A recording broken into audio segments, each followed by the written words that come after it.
Hello students, class 12th economics के MCQ series के question हैं। In a capitalised economy which of the following is referred as production unit. किसको हम production unit में लेंगे? कौन सी इकोनॉमिक में? कैपिटलाइज्ड इकोनॉमिक यानी पूंजीगत अर्थव्यवस्था में। तो आंसर क्या आएगा? फर्म।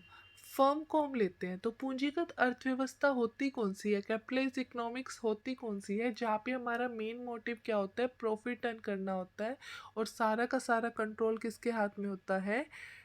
प्राइवेट सेक्टर के हाथ में होता है। यानी एंटरप्रेन्योर है जो वहाँ का मालिक है उस उद्योग का, फर्म का, वो ही सारा कंट्रोल करता है इसके ऊपर।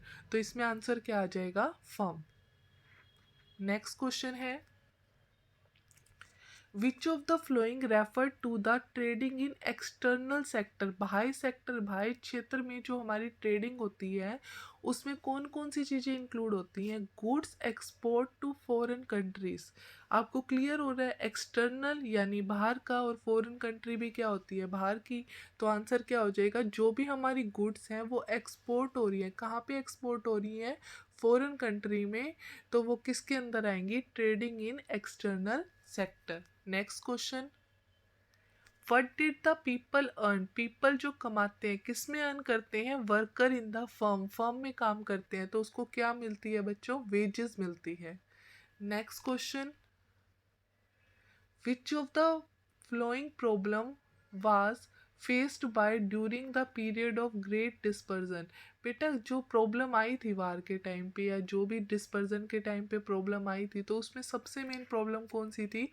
Deficit demand. डिमांड में क्या आ गई थी? कमी आ गई थी। कब आई थी इसके बारे में आप देखिए। जितने भी इकोनॉमिक्स हैं उन्होंने प्रॉब्लम फेस की थी डेफिशिएट डिमांड, डिमांड की कमी की, और deflation during the great dispersion, जब हमारा मंदी का सबसे ज़्यादा टाइम था उस टाइम सबने क्या किया था?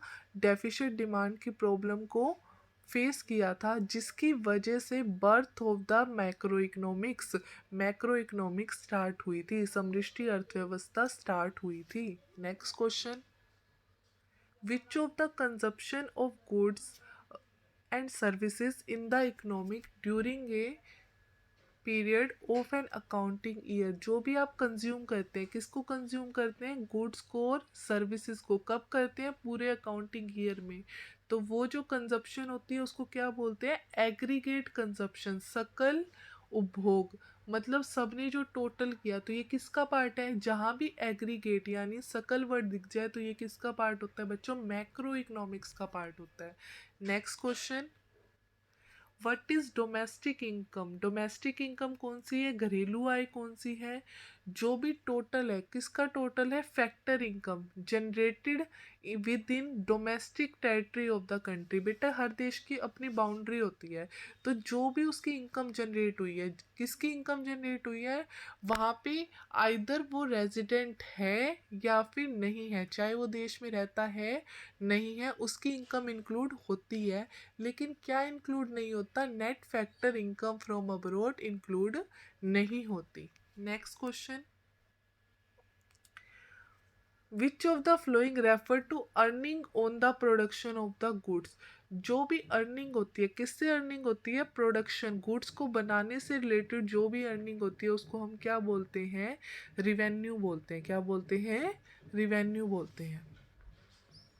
नेक्स्ट क्वेश्चन,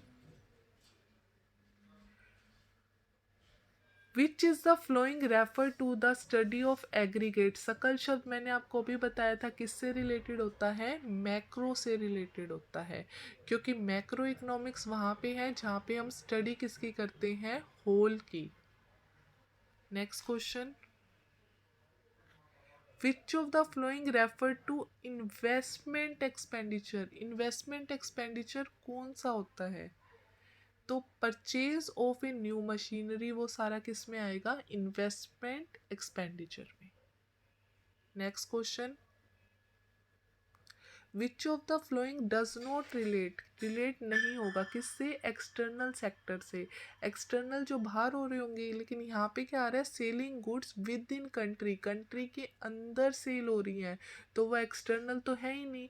तो आंसर क्या हो जाएगा? Option number B, selling goods within country.